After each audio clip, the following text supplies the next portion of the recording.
Hello दोस्तों, कैसे हो आप सभी। मैं उम्मीद करता हूं बहुत ही अच्छे होंगे। तो आज हम आपके सामने सहअभाज्य संख्या के बारे में बात करने वाले हैं इस टॉपिक पर। और ये वीडियो क्लास 9 और 10 के लिए बहुत ही खास होने वाला है। यदि वीडियो पसंद आए तो कर दीजिए लाइक, अगर नहीं पसंद आए तो आप डिसलाइक करके जा सकते हो। अगर आपको रियल में सीखना है तो मेरे अमित कोचिंग सेंटर क्लासेस में बने रहिए। यदि आपको नहीं सीखना हो तो आप इस वीडियो को अभी छोड़कर जा सकते हो। तो चलिए बिना किसी देरी के करते हैं हम अपनी वीडियो को स्टार्ट। देखिए बच्चों, यहां पे लिखा हुआ है सहअभाज्य संख्या। क्या है बच्चों? सहअभाज्य संख्या। सहअभाज्य संख्या को इंग्लिश में को प्राइम नंबर बोलते हैं। क्या बोलते हैं बच्चों? को प्राइम नंबर। तो जो सहअभाज्य संख्या होता है उसको हम इंग्लिश में को प्राइम नंबर बोलते हैं। क्या बोलते हैं बच्चों? को प्राइम नंबर।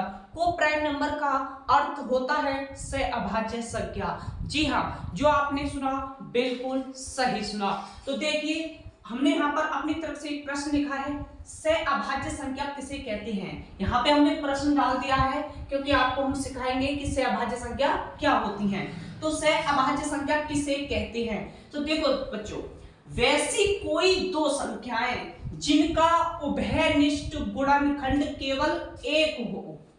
बच्चों, कोई सी भी दो संख्याएं हो सकती हैं आपके सामने जिनका उभयनिष्ठ गुणनखंड यानी उन दो संख्याओं का, कितनी संख्याओं का बच्चों? दो संख्याओं का।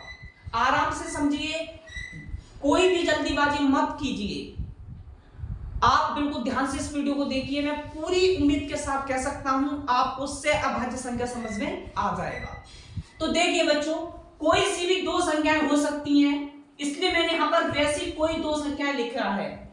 वैसी कोई दो संख्याएं जिनका उभयनिष्ठ गुणनखंड केवल एक हो। कितना हो बच्चों? एक हो। तो उन दोनों संख्याओं को हम सहअभाज्य संख्या कहते हैं। क्या कहते हैं बच्चों? सहअभाज्य संख्या कहते हैं उन्हीं दो संख्याओं को। तो हमने इसकी परिभाषा में सीखा, सहअभाज्य संख्या वह संख्या कहलाती है जैसे कोई भी संख्या के दो, यानी कि कहने का मतलब है सहअभाज्य संख्या वह संख्या कहलाती है कोई सी भी दो संख्याएं जिनका उभयनिष्ठ गुणनखंड केवल एक हो। उभयनिष्ठ का मतलब होता है कोई भी कॉमन गुणनखंड हो, कोई भी फैक्टर गुणनखंड हो, तो उसी को हम उभयनिष्ठ कहते हैं। जी हाँ, अभी जो आपने सुना बिल्कुल सही सुना। तो उभयनिष्ठ गुणनखंड केवल एक हो, उन दोनों संख्या को हम सहअभाज्य संख्या कहते हैं। जैसे कि मान लो बच्चों, आपके सामने लिखा है 6,7। कितना लिखा है बच्चों? 6,7। हमने एक संख्या ली यहां पर 6 ब्रैकेट नहीं लगा हुआ, इतना लिखो 6,7। पहली संख्या ये होगी, दूसरी संख्या ये होगी। ये बोला है ना, वैसी कोई सी भी दो संख्याएं हो सकती हैं जिनका उभयनिष्ठ गुणनखंड केवल एक हो, तो उन दोनों संख्याओं को हम सहअभाज्य संख्या कहते हैं। जैसे यहाँ पर 6 और 7 लिखा मैंने। अब बच्चों ये देखो, गुणनखंड करेंगे। अब इनके क्या करेंगे बच्चों? गुणनखंड पता करेंगे कि 6,7 ये सहअभाज्य संख्या होगी या नहीं। तो बच्चों यहाँ पे देखो, 6 के गुणनखंड करेंगे 1, 2, 3। ये 1 से भी कर सकता है, 2 से भी कर सकता है, 3 से भी कर सकता है और 6 से भी ये कर सकता है, और भी किसी से ये नहीं कर सकता। अब 7 के करेंगे तो 1 से कट जाएगा ये, और ये 2 से भी नहीं कर सकता, 3 से भी नहीं कर सकता, 4 से भी नहीं कर सकता, 5 से भी नहीं कर सकता, 6 से भी नहीं कर सकता है, और ये 7 से ही कटेगा। अब यहाँ पे देखो, अब आपको दिख रहा होगा यहां पर 1 है और यहां पर भी 1 है, तो ये एक हमारा उभयनिष्ठ गुणनखंड होगा। क्या होगा बच्चों? उभयनिष्ठ गुणनखंड। ये उभयनिष्ठ गुणनखंड नहीं हो सकता है। क्यों? क्योंकि यदि यहां पर 2 है, अगर यहां पर भी 2 होता तो ये कॉमन होता, लेकिन यहां पर केवल एक ही कॉमन है जो दोनों में गुणनखंड यानी कि कॉमन है, यानी कि उभयनिष्ठ है। तो एक दोनों में है, 6 में भी है और 7 में है। वैसी कोई भी दो संख्या है, जैसा कि 6, जैसा कि 7। अब इन दोनों में केवल बच्चों एक ही गुणनखंड है। अगर यहां पर 2 और कॉमन होता तो ये सहअभाज्य संख्या नहीं होती। क्यों? क्योंकि बेसिक कोई सी भी दो संख्याएं जिनका उभयनिष्ठ गुणनखंड केवल एक हो तो उन दोनों संख्या को हम सहभाज्य संख्या कहते हैं। लेकिन इसमें एक ही है और एक के अतिरिक्त कोई भी उभयनिष्ठ गुणनखंड नहीं है, तो यहां पे लिखेंगे तो HCF एक लिख सकते हो आप। ठीक है बच्चों, या आपके लिख सकते हो उभयनिष्ठ गुणनखंड कितना है, एक है। ठीक है, तो यहां पे लिखेंगे उभयनिष्ठ गुणनखंड, उभयनिष्ठ गुणनखंड, उभयनिष्ठ गुणनखंड कितना है बच्चों, एक। तो यही सहभाज्य संख्या होगी। ये क्या होगी बच्चों, ये होगी सहअभाज्य संख्या। ठीक है बच्चों, सहभाज्य संख्या क्यों होगी, क्योंकि ये जो 6 और 7 है इनका गुणनखंड करने पर उभयनिष्ठ गुणनखंड को एक मिला, इसलिए ये 6,7 ये अभाज्य सहअभाज्य संख्या होगी।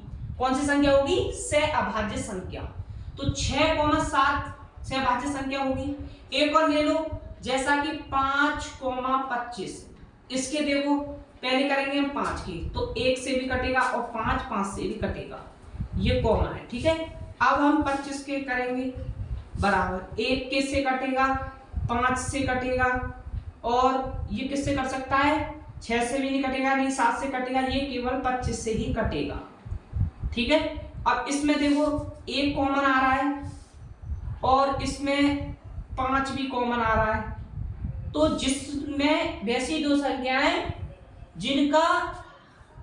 जिनका उभयनिष्ठ गुणनखंड केवल एक होता है तो वही हम सहभाज्य संख्या कह सकते हैं। लेकिन इसमें 1 भी कॉमन है और 5 भी कॉमन है, तो हम लिखेंगे 5,25 सहअभाज्य संख्या नहीं है, सहअभाज्य संख्या नहीं है, संख्या नहीं है।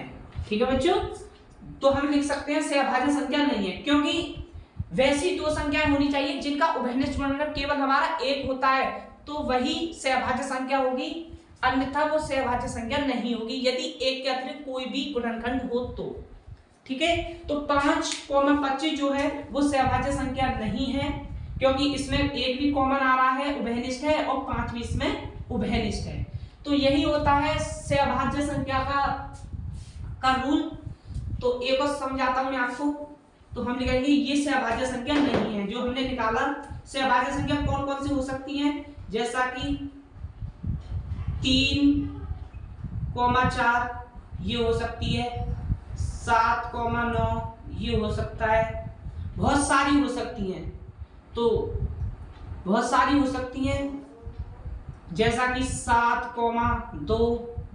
ठीक है बच्चों, जैसा कि 6,7 जो मैंने लिखाया, 9,5 ये चीज बहुत सारी हो सकती हैं आदि। आप इस तरीके से करके आप देख सकते हो गुणनखंड निकालकर। एक और बताता हूं मैं आपको, यहाँ पे देखो, यहाँ 7,9 है, तो यहाँ पे लिखेंगे 7,9। तो इसके गुणनखंड करेंगे तो 7 के गुणनखंड क्या हो सकते हैं, 1 हो सकता है और केवल 7 हो सकता है। 9 के करेंगे 1 होता है, 3 होता है और खुद 9 होता है। तो इसमें एक उभयनिष्ठ गुणनखंड आपको दिख रहा होगा जो दोनों में कॉमन हो, एक उभयनिष्ठ गुणनखंड। तो यानी कि हम लिखेंगे उभयनिष्ठ गुणनखंड, उभयनिष्ठ गुणनखंड, गुणनखंड कितना है केवल बच्चों, यहाँ पर 1 है, तो इसलिए ये सहअभाज्य संख्या होगी। ठीक है, आप इस तरीके से चेक कर सकते हो। तो मुझे पूरी उम्मीद है आपको ये समझ में आ गया होगा। यदि आपको कोई भी डाउट है तो मुझे कमेंट बॉक्स में लिखकर जरूर बताएं। यदि वीडियो पसंद आई हो तो कर दीजिए लाइक, यदि वीडियो नहीं पसंद आई तो आप डिसलाइक करके जा सकते हो। तो फिर मिलेंगे ऐसे ही मजेदार टॉपिक के साथ। तो आपका इस वीडियो को देखने के लिए आपका बहुत बहुत धन्यवाद।